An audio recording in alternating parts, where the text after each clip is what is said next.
Our sermon text for today is the gospel lesson, the man born blind. Have you ever experienced someone begging like that? Someone who'd been blind or lame or hurt, who stood by a corner or a building and begged? I personally had never experienced that until I went overseas. When I went overseas, it was a very common thing I experienced. How do you handle things that are very moving, very heart-pulling, yet somewhat odd or disgusting, or you feel overwhelmed by it, I guess, is the best way to put it. You feel overwhelmed. How do we handle that usually? Don't we usually kind of pull away? Either don't look at them, walk by quickly. You know, maybe the homeless person on the street or the drunk. We kind of don't take that second look. We don't move toward them. We actually move away and we go, oh. And we make some type of judgment about them usually. Like, well, they're a drunk. What do you expect? Or things like that. Well, that's kind of what was happening. The man born blind was at the gate of Tekoa, and that was near the pool of Siloam, and he was waiting there to get alms because he was blind and he couldn't work and he couldn't get money and he had to survive.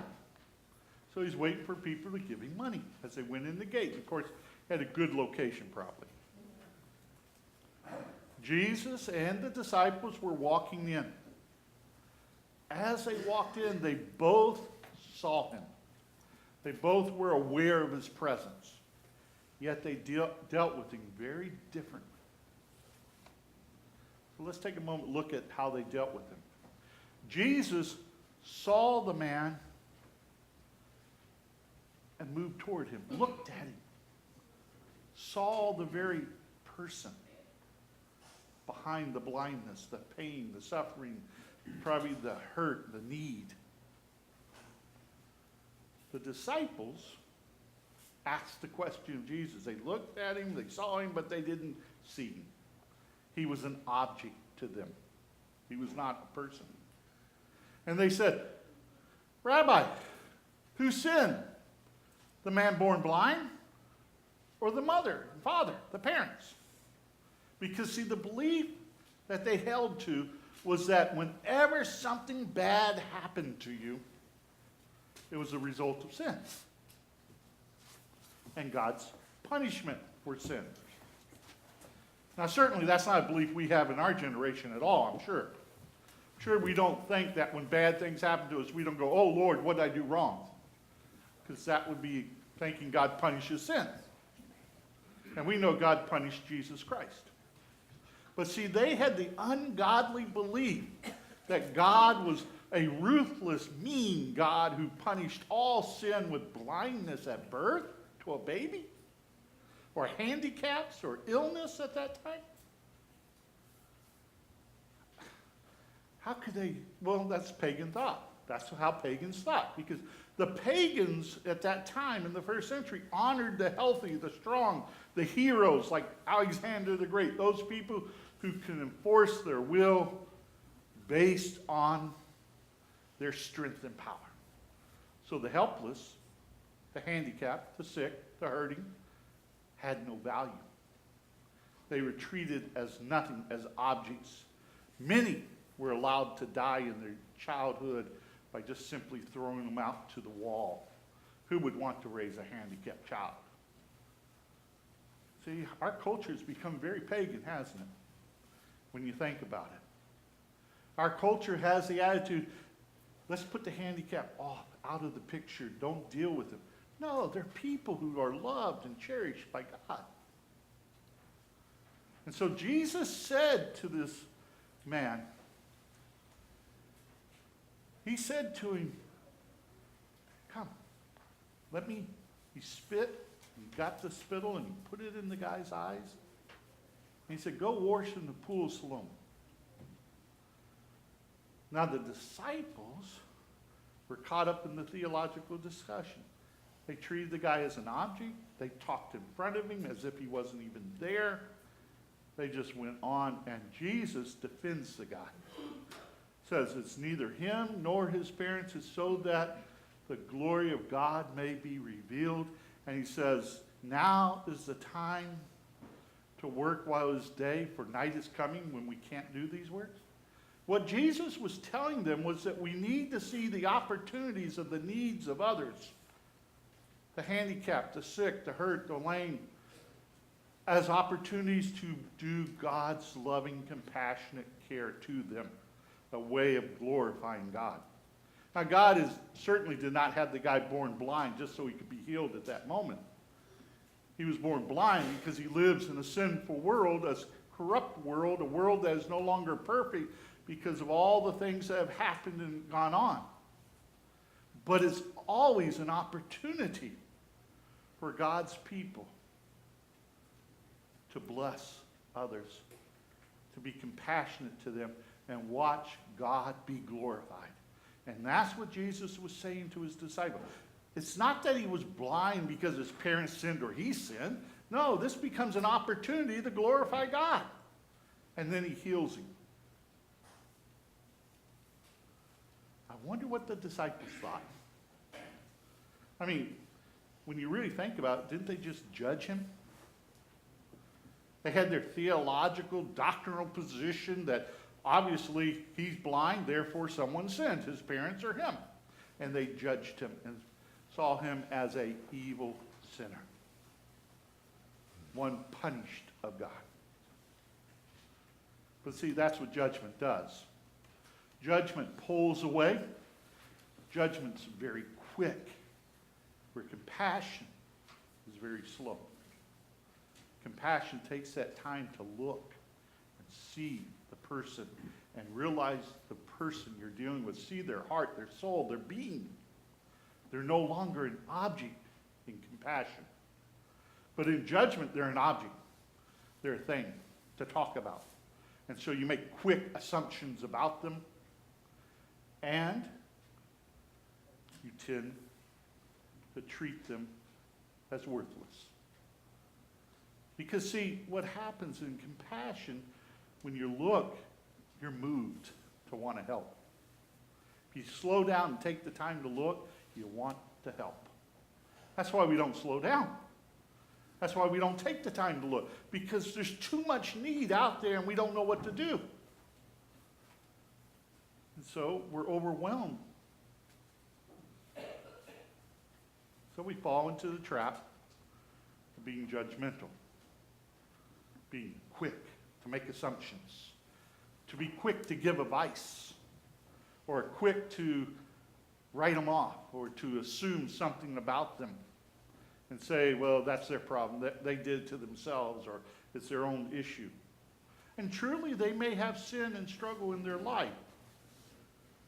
But you don't write them off because of sin. Can you imagine if God wrote us off because of sin?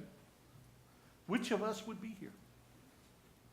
Which of us would, if God was to punish sin, as that ungodly belief says, that when God sees sin, he must punish it. If God was to do that, which of us would not be crippled? Which of us would not have blindness or sickness or heartache or pain or struggle? But see, God punished Jesus Christ.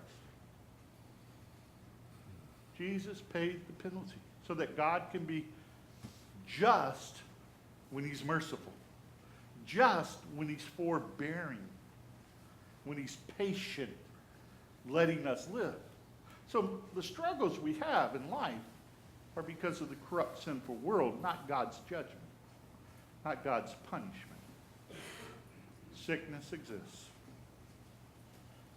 You know, in '89, I got cancer of the tongue. And they told me I'd lose my speech. If I didn't deal with it within 2 weeks or 3 weeks, have the surgery, I would probably lose my life in 6 months. It was that fast growing. I had done nothing to receive cancer. According to all the questions, there was no known cause. Now, there might have been something way out there that nobody knows about, but it was not a sin that I had done. It wasn't like I got drunk and went off and got in a car accident and hurt myself that way, or that I was trying to rob somebody and got shot, It was cancer that came upon me. Now, God mercifully healed me so I did not lose my speech, as you can tell. Otherwise, I wouldn't be here. Also, he mercifully let me live. That was his graciousness to me, his compassion to me, my family, and others. And he wants us to have a heart of compassion. He wants us to take a moment to look at the people around us, the people in our family. You ever get in a fight in the family where you just blow up, immediately react and get angry, right? It's because you didn't take time to see that the person you were talking to was a person. As far as you were concerned, they were irritant, right? We do that. That's our weakness, our struggle, but we need to learn to be compassionate. We need to look. And when we look, we start to feel. When we start to feel, we want to help. We start to deal with the person as they reveal themselves to us. As they share with us what's going on, we can then respond and share their burden based on how they have revealed it to us. And thus we move closer to each other. We connect. But if we are judgmental, we give advice, or we make a judgment about and walk away. We distance ourselves from them emotionally. And we assume our ways are right and our doctrine's pure. Our judgment's pure. So we don't even question our thinking. We assume we're correct and everybody else is wrong. And in judgment, what happens? We isolate ourselves emotionally. We put up walls. We separate. And we become lonely. Lonely.